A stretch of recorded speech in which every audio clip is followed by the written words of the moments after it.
10 things why people resist change. Top 3 topics are conflict.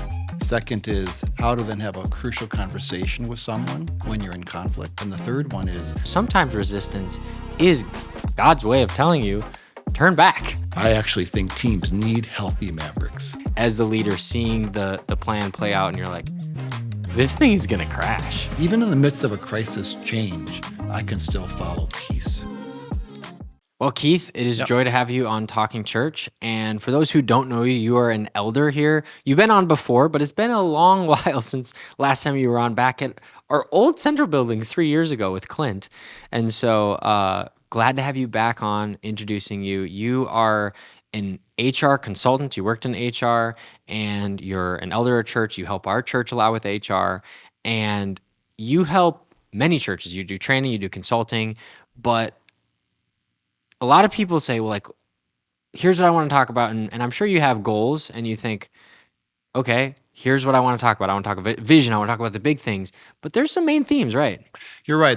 I come in with an agenda, like big plan, vision, how to move the church forward.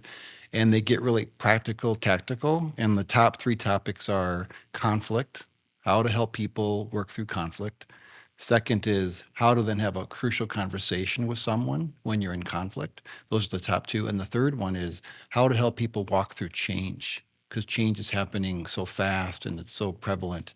Leaders are wondering, how do I help my team work through change? Was that surprising to you? Is that more practical than you thought? It really is, because I want to come in with the spiritual answer, and there are spiritual answers, but there's this practical human side of change where I've got a timeline for something, I got a project I'm doing, I've got new software changing a process, but there's this human, emotional, like I don't want to thing that happens with change, and that's where there's a lot of resistance. So how do I help my team work through the resistance and respond to change in a more positive way? You did a lot of marketing and Yep. HR Yep. in the corporate world. What were some differences, or are some differences you see in working in churches, not just ours, but other churches? What are differences? What are similarities? Sure. That's a great question. First of all, I'd say any corporation that's doing change management, HR well, a lot of what they're doing is actually based on biblical principles, which is great. That's kind of what I did a lot, was taught biblical principles without quoting the scripture, because the truth is the truth. So it's kind of like a secret agent.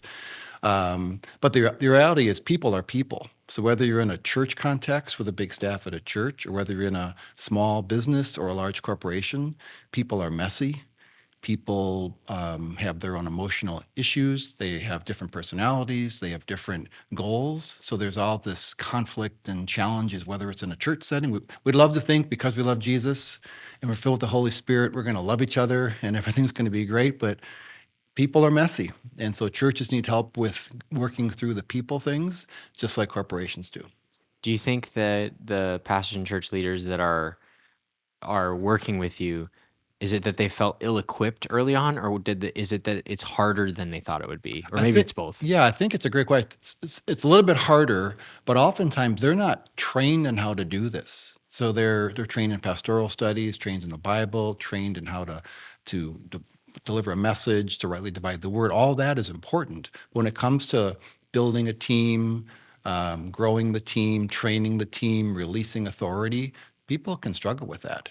So it's just amazing how, I keep saying it, people are messy and people need help with working through issues with people. Is there a common example that you see time and time again? Like, is it usually that someone's disgruntled and I'm trying to convince them to change with us? Or are there common threads, or is it just Sure. change in general that you constantly hear about, or conflict in general you hear about? Yeah, well, specific to change, people just tend to resist change because they want to control things. And then once a change is coming, they hunker down on trying to control what they can control.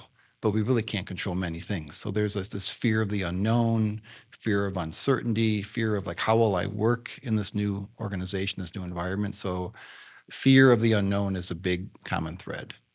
Yeah, you have a list here, and I'm kind of jumping the gun Sure. on it, but first one is loss of control. You have 10 things why people resist change. Maybe it's helpful for us to just go Yeah. through those, and Yeah. I'm sure I'll interject and answer those questions. But that was that first one. Yeah. Is people resist change because they lose control, but there's 9 other significant reasons as well that people resist change too. Sure, and this isn't the exhaustive list, but in my work with teams, these are common themes that come up, and it's usually like 2 or 3 things. One is there's this, we don't like excess uncertainty. We like things to feel similar. Think about like when you travel and now you're at a hotel and you got to get up to go to the bathroom. It's like, your walk at home to get to the bathroom, but at the hotel you're stubbing your toe. It's like something about us, we don't like excess uncertainty. Another is surprises, like negative surprise. Like, wait a minute, you made this decision and I didn't get consulted. Now I've got to change my routine or work harder. Can I pause you on that? Yeah, How I think sometimes people struggle to know what are the right communication channels. yeah. Some people don't have any communication channels. And so how would you advise people who are working with someone who feels like I should have known about that, but maybe they shouldn't have known. Maybe they weren't in the appropriate, you're finding out about this at the right time, but they feel frustrated by that. Yeah, that's a great point. I always encourage people do what I would call like a stakeholder analysis. Like, who are all the people that are going to be responding to this change or this new program, whatever it is, and then who do I have to let know ahead of time? Because maybe they have to approve it. Maybe I need them to carry the message for me. Maybe I just know they'll be really difficult to work with if I don't tell them ahead of time. And then I also encourage people do some conditioning messaging. In other words, I'm not giving the big news, but I'm maybe giving you a heads up. Heads up, hey, something might be coming. Heads up, get ready for a change. So I'm not telling the whole story, but I'm just conditioning you to be ready to receive a change. And I also find that heads up, you don't, like you said, you don't even need to tell them about it, but everyone, I mean, in our society right now, information is currency. And on social media and everything, you see what's happening, and it is, I want to be the one to break the news. It's like everyone's a newscaster, everyone's a journalist, everyone's, oh, I know the truth of what's happening. I know, oh, I know that pastor and I know what really happened. That's information is currency. And so people, I think, when they don't get that information, they take it personally. But like you said, sometimes you just, hey, I want to let you know that I'm not able to share everything, but you're a great leader in an organization. I want you to know there is a change that's going to be coming. It's going to be happening on Tuesday. I'm going to let the whole team know, but I just wanted you to know to be prepared for that. It doesn't involve you. It doesn't involve your job, but there are going to be some changes. That can go a long way. It does, and it communicates love. It communicates value, and the person's like ready emotionally. It's like, so the news comes and they're already like gearing up for it, or they're already able to lean in. So it doesn't take a lot of time because hey, you got a quick second. I want to share with you that something's going to be happening on Tuesday. So they're ready emotionally to respond to the change. Right. I'm just reviewing here. So why people resist change: 1, they lose control or a loss of control. 2, excess uncertainty. 3 is surprises. 4, everything seems different. 5 is kind of what we talked about: loss of face. Right. Yeah. Can you talk about that? Yeah, so this could be, let's say you're at a church and you're installing a new system, a new technology system, HR system, way to work through with volunteers, whatever it is. Maybe someone's worked with the old system for years and they become the expert or the subject matter expert, and they know all the workarounds and they're the go-to person. Now they're bringing a new system, and that's like, wait a minute, I used to be like the valued one because I knew how to do all this extra stuff. They lose face. They don't feel as important. And that's a sense of loss. It's like, wow, I used to be the go-to. Now I'm at the same level of learning of everyone else. So my value feels kind of lost to me. I got to think with AI, that is affecting people right now to where they're feeling like, oh my goodness, my job might be obsolete. I mean, if you went to school for computer science and you're a coder, I was reading a Twitter thread, and he said the best coders will have a job because they're going to code all of this stuff. But 90% of coders have just lost all their future earning potential. Yep. That's tough to swallow, right? And in Yeah. the church, like you said, I mean, there was somebody throwing the overhead projector, transparencies up there with lyrics. Now And you're talking about my generation. yeah, yeah, that was you maybe. Yeah, and I saw something extreme even on LinkedIn. So someone's daughter is ill. He was using AI to kind of decide how long she was going to live. Wow. I mean, you talk about like, I'm not praying, I'm not seeking God, I'm not counseling. I'm not even talking to the doctor. He was using AI to kind of forecast out how much longer his daughter was going to live. It's like, that breaks my heart Yeah. that that's going on. That's a massive change. Yeah. Wow. Wow. Well, I want to keep going. I think this list is really helpful, Sure. and of course, there's other things we can discuss. But I love hearing your commentary on it. Number 6 here: concerns about competence. How is that different from loss of faith? How would you? Yeah, it's very similar. Loss of faith could be, in addition to what I said earlier, like I used to be the one known for this, and now that this change has happened, I'm no longer like the go-to. The competence literally is there's something new coming in. I'm kind of starting from scratch to learn. They kind of relate to each other. Sure. But loss of faith, people just, I'm going to say this the right way. We sometimes think we're more important than we are. So then something comes in and something's automated, or a process has happened, or there's a less expensive way to do it. So I feel, oh my gosh, you're threatening, my value, how I was valued at this organization. How do you feel? I think there's two sides of it, and the first one I want to hear your thoughts on is, as a leader, how would you coach and train leaders to help those who are dealing with this, massive shift? Again, AI is one of those things, but just a massive shift of feeling a loss of face or feeling a lack of competence moving forward. Maybe they're on your team. How do you reassure them? Because on one side, there might be a reality there might be a reduction of workforce. This might be an efficiency that can help us be better. But you also have people that are maybe scared, or that is why they're averse to change. Well, that's why I don't want anything to change around here, because you're going to mess up my career plans. And sometimes I think as a leader, and a lot of people listening to the podcast have leadership decisions that need to be made. How do you both equally reassure and also not lie? Because I think lying at the end of the day is going to lead to worse outcomes. Yeah, that's getting into crucial conversations now, and it's why sometimes what I would encourage teams is not even about a specific skill, but to encourage my people to be constant learners. So things are going to change. So my skill I'm bringing is I'm a learner. I'm bringing a learning attitude. I'm a fast learner. I'm experimenting. I'll date myself here. When I finished my master's degree dissertation, my oral dissertation of my master's degree, finished my thesis, I was approved. I was ready. I graduated. I was going to leave Madison to come to Minnesota. Well, I walked by the typewriter lab. This is like 1986 or 87. And all of a sudden, I'm like, wait a minute. I have a master's degree. I have to go back and learn how to use a computer. I mean, I finished my whole hundreds of page master's degree on a Brother typewriter that had like a memory of like 4 pages. I could have said, well, that's it. I don't want to learn anything else. I mean, I've learned enough. I have a master's degree now. It's like, no, I had to have an attitude of learning. So people that can adapt to change, one of the things they have is they're just learners. I'm going to learn something new. I'm going to learn something new as a father, as a husband, as a manager, as a coworker, as a pastor. We're constantly learning. Well, I just learned something new just now. You said the typewriter had a memory? The Brother, yeah, it was like a typewriter that was electronic. It was like a little small dumb computer. It was called a Brother computer, and it could hold up to like 10 pages. So imagine writing a like 400 or 500 page document, but you could only memorize. It could only memorize like. So then you have to print those. Print those out, and then if they had edited it, like when you change a paragraph, it was not good. So it's essentially like the most basic form of Microsoft Word with 4 pages. That's right. Wow. It was awful. I didn't even. It was awful. Whenever I think of typewriter, I only think that it was just like the, that. In the 80s, this was a very fancy machine. Yeah, it kind of sounds like it. Yeah. But very irrelevant as soon as you got your master's degree. And so now you can just tell AI to, hey, here's some notes, write me a paper on this. That's right. That's not good change.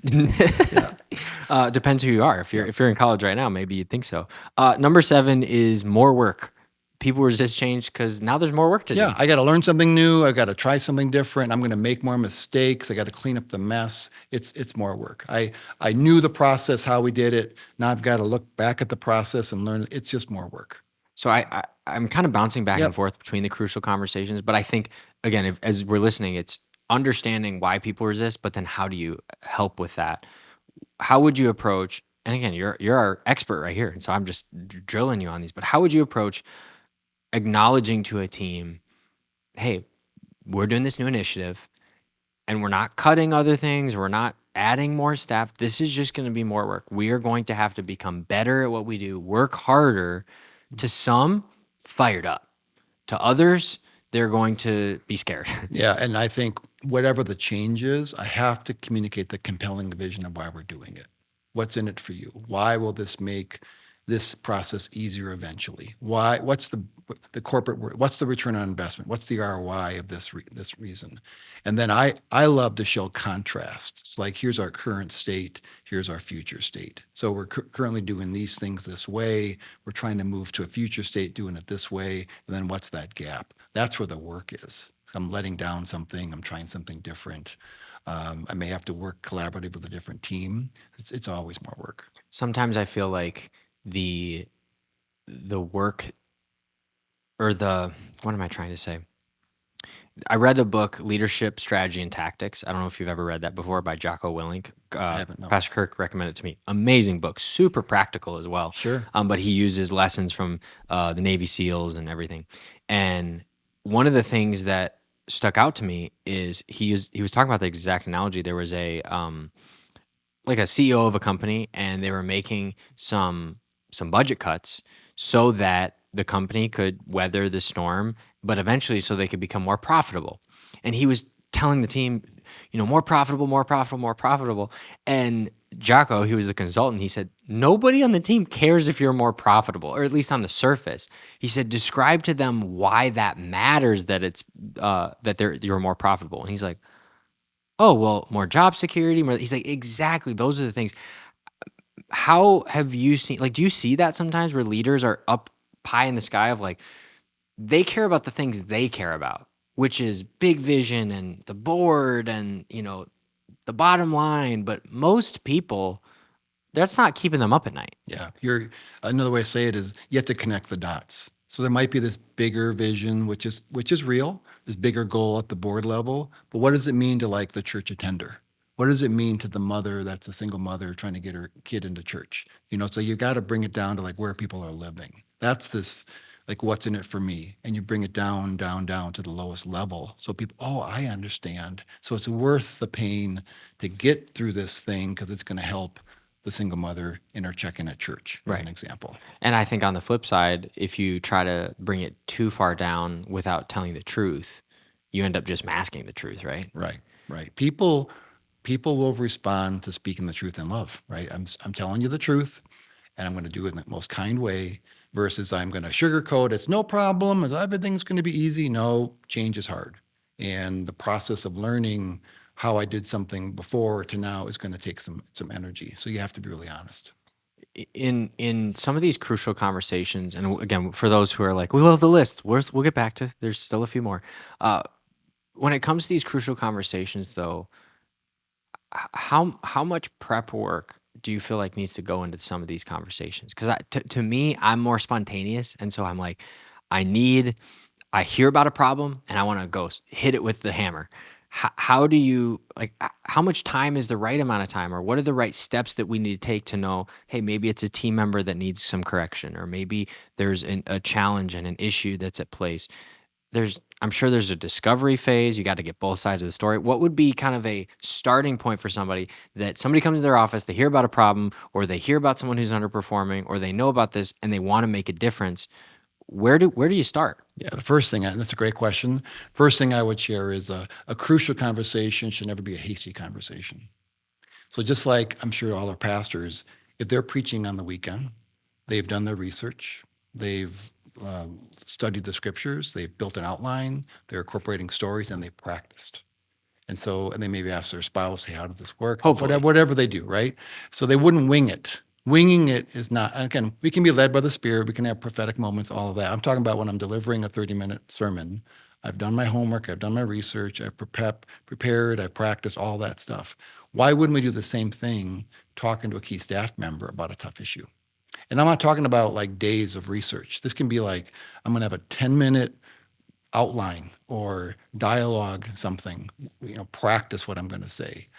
So that because mostly crucial conversations, they don't rise above the first few minutes.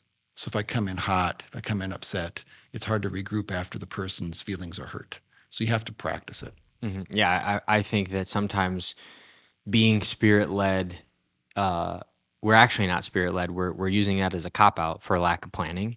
And I would never accuse the Holy Spirit of that. I'm saying in our own life, well, I'm led by the Spirit. I think people can see when you're led by the Spirit, and they can see when you're unprepared. And I think, unfortunately, people, if you play that card too many times and you're wrong, you spend a lot of capital. Right. And then the other part of this is generally crucial conversations have an emotional element to it. So if I'm correcting a child or working through an issue with a staff member, I'm caught up in the emotion of it. So I always encourage someone, hey, if you're counseling another leader how to bring up this topic with their employee, what would you tell them to do? Like, why don't you do your own? Because like we're caught up in the emotion and we're upset and we're angry and all that. That can flavor the conversation to be really negative. Yeah, I've also found, and I don't do this all the time, but sometimes I'll actually record myself saying it and then listen back and go, wow, I kind of sound like a Yeah. jerk there. But that's a great skill. It's like, why? I'm sure pastors, after they're preaching on the Sunday, how did that work? If I have multiple service, maybe I adjust between service 1 to service 2 to deliver it differently. Why wouldn't we do that as a skill set when we're talking to people? What are ways that we can help to make things less personal? Because again, criticism is hard to receive, and I just think sometimes I feel when corrected, I know they're right from the outside looking in, but in the moment, it feels like, ooh, it's a stab into my heart because Yeah. I care about you. How do you help to make those conversations not feel like you are worthless, you are bad, you're a struggle versus no, you're struggling in this area. Yeah, that's a great question. First thing, you have to start out strong, reinforce the relationship, how valued of a member of the team they are, how they've been so supportive of you and all of that. And then I would always focus on behaviors, not labels. So like, for example, I might say, well, Logan, I'm struggling with, you don't seem like you're a team player. Like, what do I do with that? I'm not a team player, and and now I'm bringing doubt to you and all that. Versus saying, Logan, it's really critical that you show up on time for our staff meetings. Now you can change your behavior. Or at the last staff meeting, I noticed you didn't contribute, and you've got great ideas. I want to call those ideas out of you more. So then the person can adjust their behavior, but versus me saying, oh, you're just not a team player, because I can't really respond. And that feels like a label. It feels like a put down. But if I'm just saying, I need your 100% effort, and I need you to speak up at the meeting, or I need you to come on time because you're a key leader for our group. In some, I think that is so valuable in some ways to me. And maybe it's just because I'm a young leader. It almost feels harder to do that because maybe the easier winging it way to do it is just to throw a label out there. But the more planned, appropriate thing to do is no, here's the specifics. I mean, how many times have it? Well, everybody's saying, Mhm. who? Was it one person or is it two people? And what were they saying? And I think we just get so used to the generalizations that I don't know, maybe it's just hard for me. But I look back and go, yeah, no, they're not bad at what they do. They messed up here. And I should have pointed it out and I probably should have pointed it out sooner than letting it get to this point. And I think part of that is just constant coaching and doing that. Again, the people who are list people are mad at me because I haven't moved forward. And I know there's other things we can discuss here with the time we have. But number 8, why people resist change, the ripple effects of change. Yeah, think about it. If you ever refinished anything in your home, you start just with the bathroom project. And pretty soon it's the hallway, and it's the fan room, and it's the closet. There's always more because you discover, oh my gosh, I didn't know that was a load-bearing wall, or I didn't know that electrical thing was there. So there's always ripple effects. You think it's isolated, but whatever you're changing is working within some ecosystem or some system. So there's always ripple effects of whatever you're changing. Yeah, that's so true. In the church world, with some of the churches you've worked in, you've obviously been here for a while. What are maybe some of those unintended consequences that you can think of that maybe are practical examples in related to church? Well, whenever there's a leader change, that's obviously a ripple effect because maybe someone was committed to the church, but they also had a special relationship just with that leader. So there's all these ripple effects of, can I like it here anymore with this pastor gone? That's a ripple effect. Yeah, and I think in the church particularly, but this applies in business context as well. But you have a staff dynamic, you have a leader dynamic, you have a congregant dynamic, you have a visitor dynamic, and every pastor has a gift that rarely do you find somebody that every one of those people is that's oh I'm the best in staff meeting and managing people, I'm the best with visitors and share and evangelizing, I'm the best with the deacons and usually people have a skill set, but what somebody can be deficient in one, they might be incredible in the other. And so you might make a decision, oh, well, they're not great here. And then the staff or the deacons are like, what are you talking about? They were the best kids pastor around. And you're going, yeah, but they never showed up to meetings. It's hard to balance that when in the congregation, they don't know how good or bad. And again, I think that applies in the work world.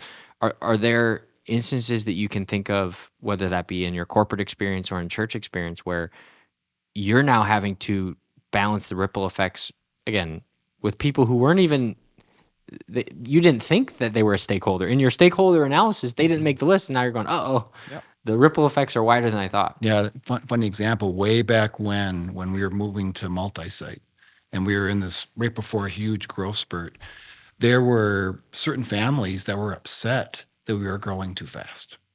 So here's this vision, strategy, multi-site, all of that. You think, this is amazing. We're growing the kingdom. The church is growing. We're expanding. But the ripple effect, which we didn't think of, was there were some families like, I kind of miss the old days and everybody knew everybody and everybody. It's like that wasn't. So we had to over communicate why the vision was. And some people left when that happened, and that's okay. That's another thing is ripple effect could be not everyone goes along with the change. And then as a leader, you have to sort that out. And that's gut wrenching. But not everyone might go along with whatever that change is for the organization. Yeah, and I learned early on that when a leader shifts, that you also have more than likely you're gonna have other team members that leave or other key leaders that leave. And I remember right away, and I think I've maybe talked about this on the podcast before, but when I was leading young adults, it was like all the people came and then everybody left. And I took that personally. I thought it's they hate me. And I realized it was just a byproduct of change. Sometimes it's as simple as, oh, this gives me the opportunity to reassess what I want to do with my life. And again, volunteering in young adult ministry was probably not most people's lifelong calling. But I think what I've had to realize, and maybe I hope I can encourage somebody, is just because things are changing and maybe you were involved in it doesn't mean because it's about you, right? And I think that's the hardest part we're the center of our own universe, right? Right. And we, as much as depends on us, live at peace with all men. So I'm going through this change, doing the best I can. Some people are just going to choose to be upset. Or it's just you leaving or changing was the excuse they needed to bow down. And that's okay. Yeah, that's true. Number 9, and we'll get to the end here, and then we'll get to some other thoughts here. But number 9, past resentments. I mean, we could go down so many different rabbit holes there. But what jumps out at you when you think of this thought of I'm resentful, I'm resistant because I'm still resentful at some of the past changes or past things that have happened? Yeah, or this could be I've been along for a long time, and we tried this change 5 years ago. Now the new leaders come on board with the new idea. And so we tried 5 years ago and it failed. Mm-hmm. So I'm resentful that you're even bringing this up. That's one example. So I was like, this didn't work before. And now you're bringing new, fresh vision, but you didn't even ask me because I could have helped you. It's like I'm resenting, what didn't work before. How do you convince that person to get on board? Because I feel like, the term resentment is a strong word. It's probably moved from disappointment to bitterness to now resentment. They're pretty hard and deep in. How would you as a leader or a manager work on that person? Well, we could do a whole podcast Hey, we on got that. time, yeah. Yeah, but I think part of it truly is assessing, is this a fear? Because a lot of people have resentment because it's based on fear. Or it's like, I'm afraid of what happened before, or that hurt me previously. So just like, what is the underbelly fear that they might be going through? Or I'll put it on me. Years ago in my corporate world, I had a certain big role that was tied to my internal brand. And everybody knew me for this big project. And I birthed the project and I grew the thing and it was became really successful with the organization. Well, I had a new leader come in and he was shifting my responsibilities. And I had this like resentment, like, I gave up something before, and now I'm giving up this. And, it's like, but he coached me so well on letting down what I was doing to go on to the new thing. And then someone else could take on what I was doing. So it's like there's a lot of coaching, a lot of encouraging, a lot of listening, like listening, understand, like not respond, like what's really going on. And for me, I was like loss of face. I liked the attention that project got me. I liked the money that was associated with that project. All those things. I like this. I was on a stage. I like all the parts of it, but the person was taking it away. So he coached me up and helped me, and then painted this compelling vision of like you're the only guy that can do this new thing. We need you on that project. And it's like I was holding on, and he was trying to get me to let go. So I had resentment, like, who do you think you are, taking away my baby? This is my baby. It hurts to go through something like that. Do you think it's harder to win over somebody who's dealt with that past resentment, or do you think it's harder to rein in a maverick who thinks that they are the reason for the team's success? Well, that's a great question. In fact, I actually think teams need healthy Mavericks. So I'm adding healthy on there because someone is like thinking into the future. I had some on my teams I've led where they were always like 2 steps ahead, where they were like 6 months ahead in terms of technology or in terms of process. And I used to be afraid of that, like, oh, like this guy that works for me knows more than me. Now I'm like, no, you know more than me. Go learn more and bring it back to the team. So I had to get over my own fear of like, I'm not the answer guy. I'm not the one, but like learn to embrace those healthy Mavericks. Now, if they're mean about it, if they're damaging the team, that's something different. But I'm talking about the ones that kind of poke the status quo. Like, hey, why do we do that? Is there a different way to do it? Those are healthy questions to ask. So they just have to learn how to do that in a healthy way. And I think we are led in our organization by a healthy maverick. I Yeah. think in response to that, he has attracted a number of healthy mavericks. And again, we all teeter on being the best version of ourselves and being a good version of ourselves. And our team in general is very healthy. But I feel like I'm that way. I wanna push that. Sometimes I'm tired of. I feel like we're moving too slow. I feel like I could do this, but um, there is a power and unity in team. I think sometimes I love when I can do things on my own until I need the help of the team, right? Um, you have a clock, and I want to make sure we get to that. And I'm bouncing around here with some of our notes we talked about. But for those who are watching on video, you have a clock, and maybe you need to give a preamble of Sure. why that clock Sure. exists. But again, people are waiting for number 10. They're waiting for you to address this clock. I'm trying to help the audience here who's listening. But maybe if you want to lead us into that conversation, then after that, I'll get to number 10 and then anything else that we have. Yeah. But So when I've done training sessions on change enablement or change management, I like to tell stories or use exercises or props. So one of the props is a clock. It could be a watch, could be something on the wall, and it has to be a Roman numeral clock. And so the whole point of this conversation is around you as a leader have to help people change their perspective because they're not going to see everything right away. So you have to point out something that they might not see. That's the whole point of this conversation. So what I generally would do is pick up the clock and I would show it to the folks and say, all right, what do you notice about the clock? And they would say things such as, well, what do you notice about this clock? yeah, I'll just describe it for those obviously on video who can see it, but the audio, the clock says London on it. It's like a brass type finish. There's a cream background. It's obviously Roman numerals. Um, the hands are kind of classic looking. Yep. And those are the general things that people will notice. And then I'll say, how many of you are experts on Roman numerals? And it kind of gets a laugh. No one really is. But I'll say, what does the 1 look like? And, oh, it looks like an eye. What does the 2 look like? Looks like Which 2 eyes. I now see Okay. this. The 4 is 4 lines, and normally it's like 1 V.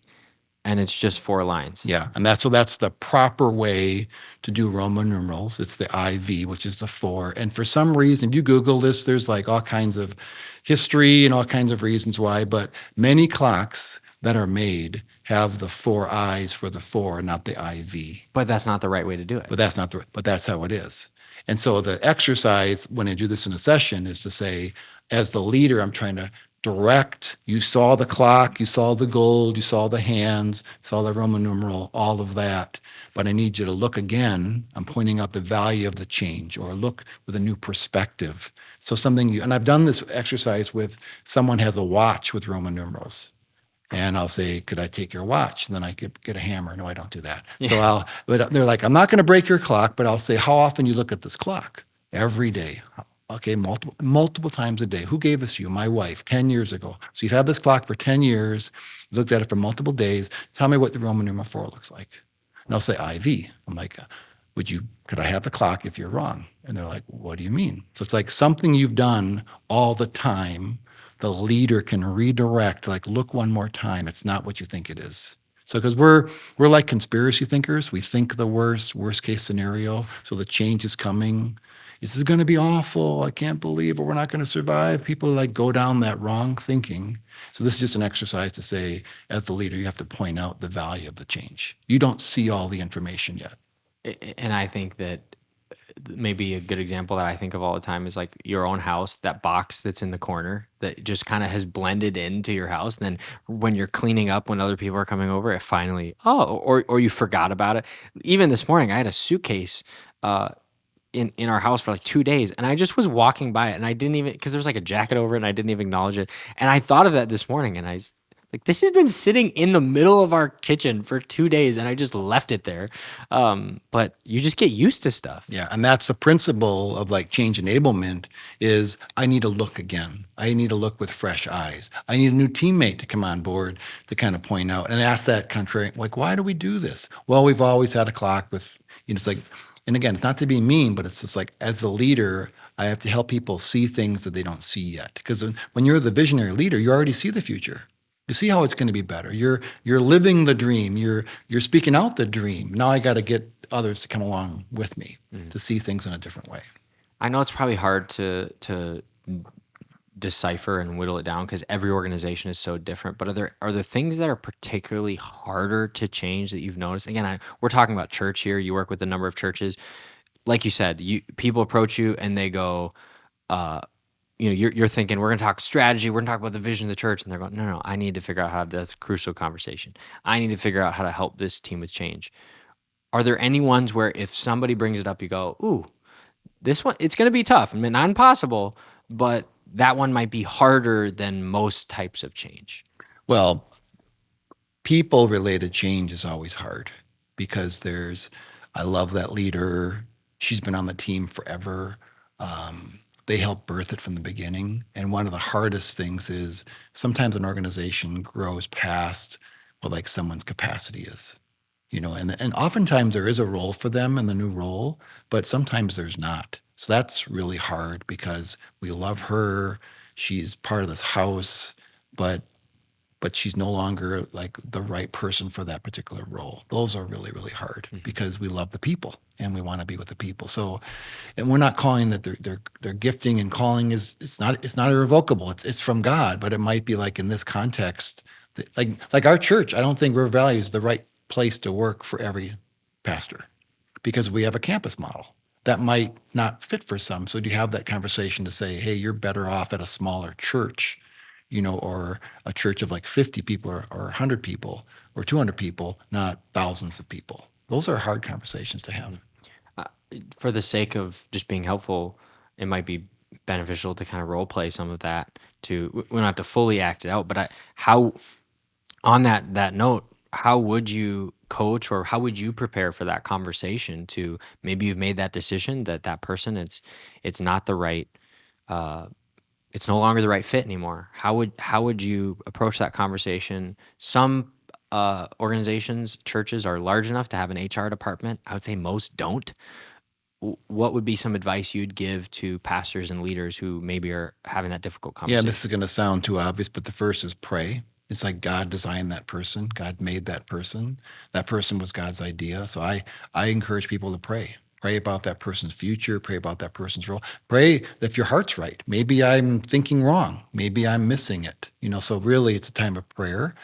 And then secondly, I would ask God, show me all their great redeeming qualities. What are their strengths? And then he might give you wisdom like, hey, there is a different role for them.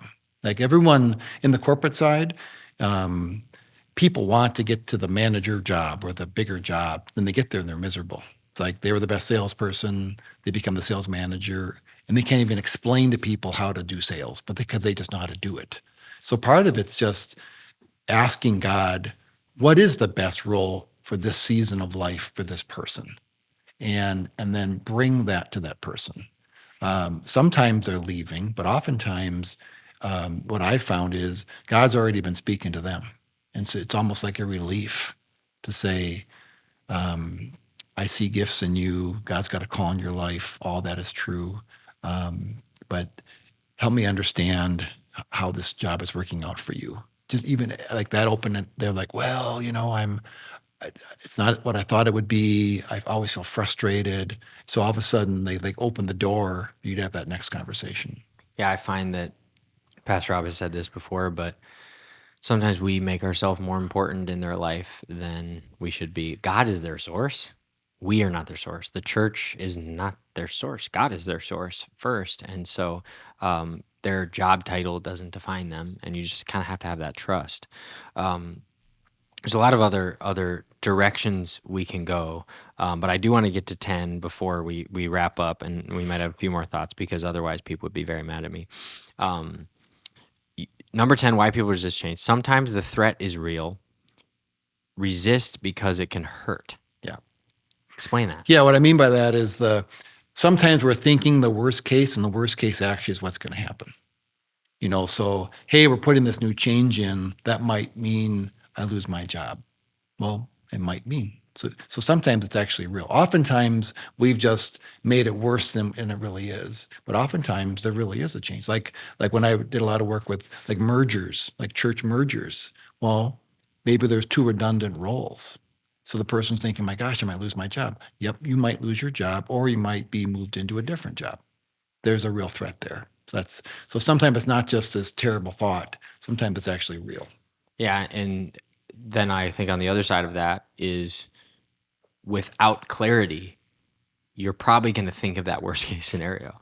And so if that isn't a resistance, mergers I think is such a perfect example of that. But let's say there is vision for more of that. You probably have to do a lot more communication on the front end.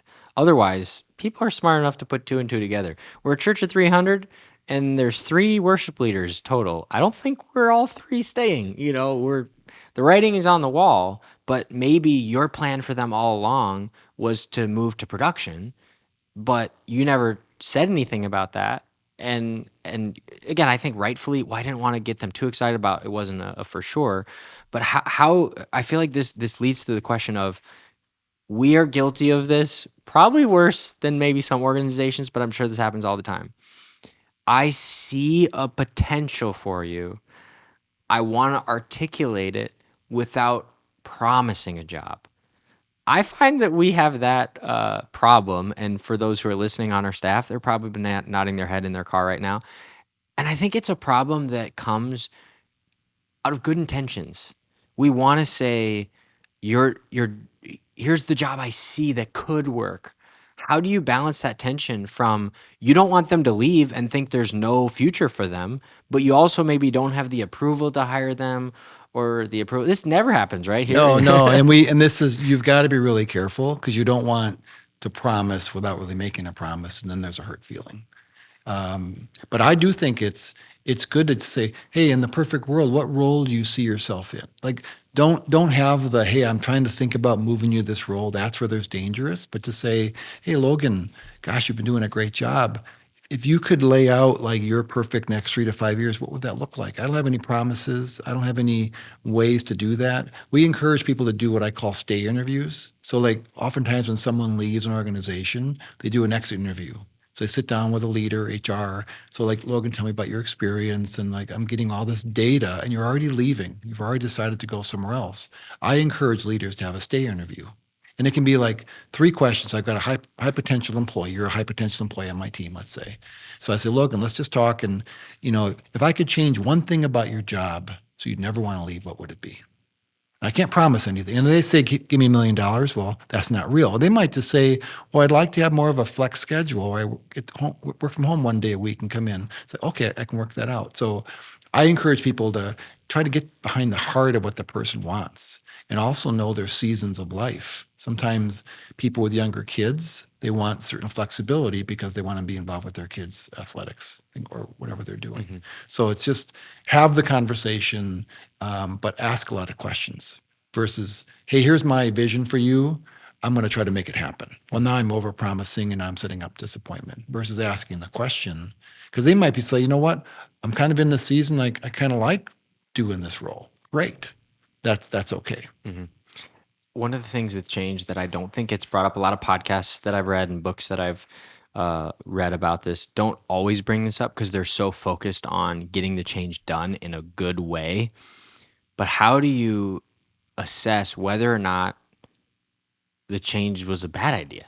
I mean, sometimes the change is going wrong, but you've put so much planning and effort and everything. Again, for us, switching systems, what CMS system we're using, or what production board you run, and it's not working, whatever it is. Again, there's a million different ideas, but how I think it actually kind of looks more bad on the leader, even though I don't think it is. But maybe talk about situations or examples on somebody who is moving forward with the change, and you've spent all this leadership capital on getting people to move forward, and you realize you're kind of like, as the leader, seeing the plan play out, and you're like, this thing is gonna crash.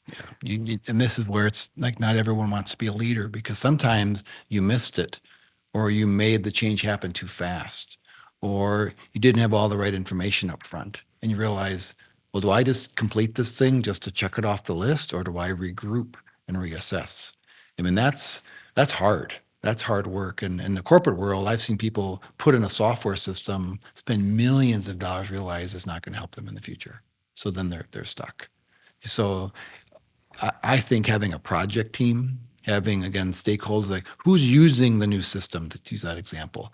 Is your life easier? Let me watch you do your job. Let's just like enter this or make this happen or have someone sign up for a group. Watch, how many clicks was it before? Now it's 15 clicks. It used to take 3 clicks. Wait a minute, or that data didn't go over there. So you have to constantly be tinkering and fixing as you go.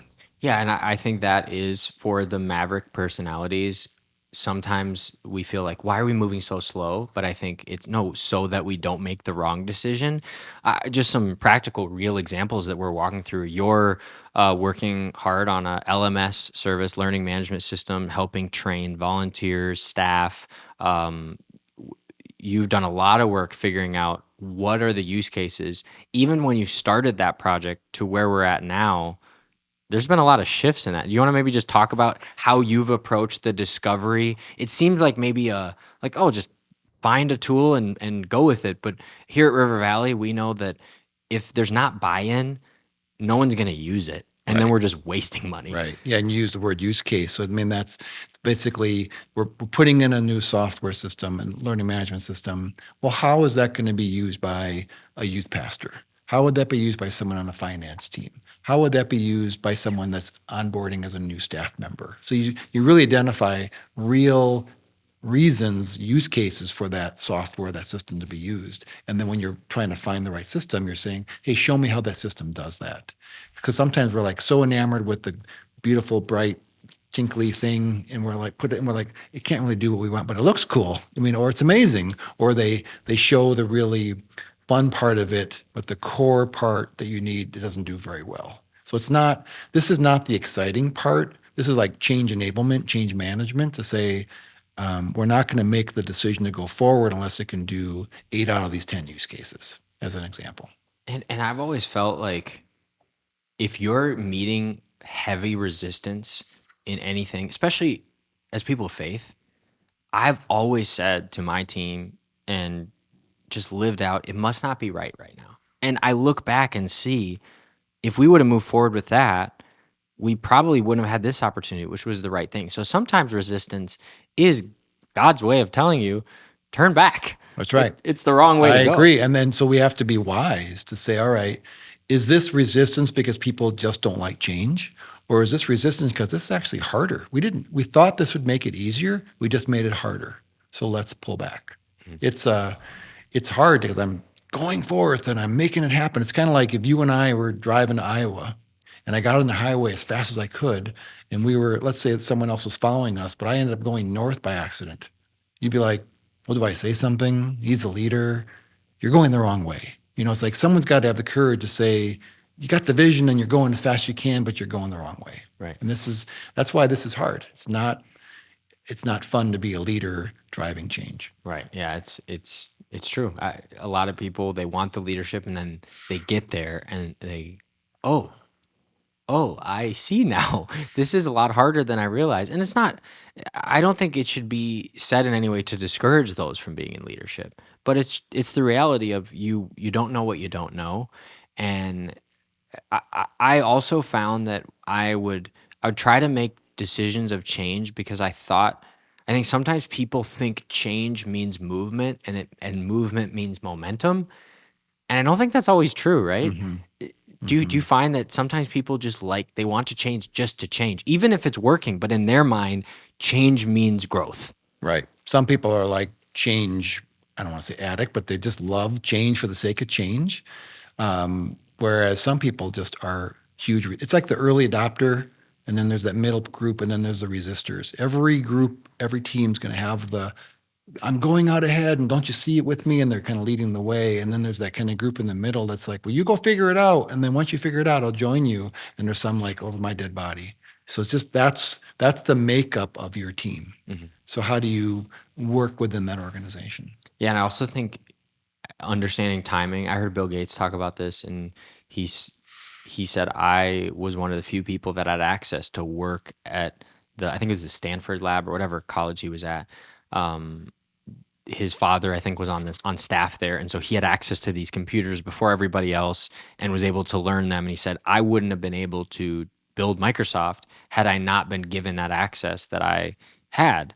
Now, he still took advantage of his opportunity, but I do think that sometimes there is the timing of everything. I think of QR codes.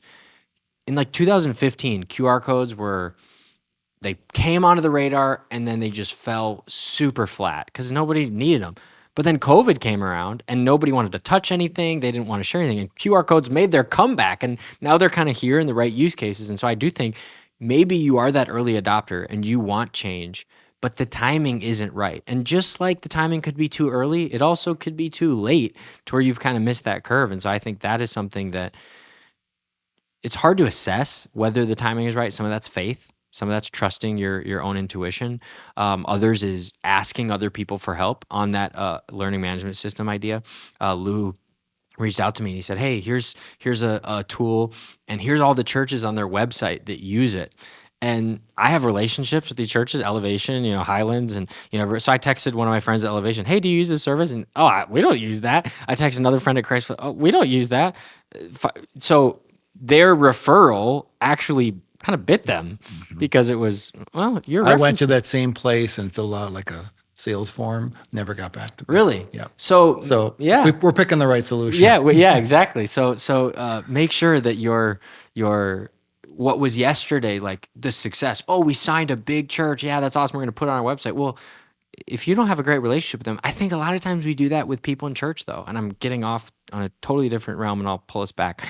But just because, I officiated their wedding and we dedicated their kids. Yeah, but it's kind of like as a pastor, like, well, what have you done for me lately? People in church, life moves so fast. And it's like, well, what are you talking about? Well, we haven't spoken in a year. You've seen me on the weekend and kind of said hi. And so I do think it's reminding yourself that just because it worked before doesn't mean you're locked in forever. That's why I like coming back to what you said. I'm a lifelong learner. I'm just going to keep learning, keep growing, keep investing in these relationships, keep building trust with my team so that when change inevitably comes, people trust me, right? I think it all comes down to trust. Yeah. And I think it's great to know, even with relationships, sometimes they're for a season, sometimes they're for a lifetime, sometimes they're for multiple seasons. We've had friends in church that we were very close at one season, then we went to different churches. Now we're back together at River Valley. So it's just knowing that I may have had this vision of how it was going to work, but maybe God had a different plan. I have to be open to that. Mm-hmm. And ultimately, it's God's plan anyways. And it's what you talked about is praying, seeking the Lord in all of this. I love that in change, in difficult decisions, we can pray, we can ask the Lord, and He will meet us. Sometimes it's not with the audible voice of you should make this decision, but maybe just end there. Is there any encouragement related to the Holy Spirit for believers is guiding us, is leading us when it comes to change, and I think we can be encouraged by that. I agree. And it's like he doesn't, Jesus Christ is the same yesterday, today, and forever. So that puts all this like, okay, no matter what's changing around me, he's steady. And then also, I tell people, follow peace. Just from a spiritual perspective, it's like, I don't think God's rushing us through something. So I have to follow peace. Even in the midst of a crisis change, I can still follow peace. So to me, that's a big barometer. It's like, oh, am I feeling rushed? That might not be God. Following peace, that's going to be God. Even if I'm going fast, following peace, that could be God. So good. Good way to end. Keith, it's been a great conversation. I know this has been both super helpful, high level, and super practical for people's conversations. You do HR consulting, crucial conversations management. If you just could share for churches that maybe say, hey, I could use a follow-up conversation with Keith. I know you travel around the country and help other churches with that. Want to make sure that people know how to reach you and what would be the best way for them to do so. Well, the best way is just email me, keithhpeterson@gmail.com. The organization is Words of Life, so we love to partner with churches to help them with their vision. Amazing. Well, we'll link that in the description as well. And I hope you get emails, and I hope you help churches. You continue to help ours, obviously in the seat of an elder and consultant. And every church that you work with, they always send me a text and they're like, Keith is awesome. Oh, so that's great. I echo that. And obviously our families are friends for many years. Thanks for being on the podcast today. And Thank you. until next time, I'm not going to change too much, but maybe next time we'll have a different clock.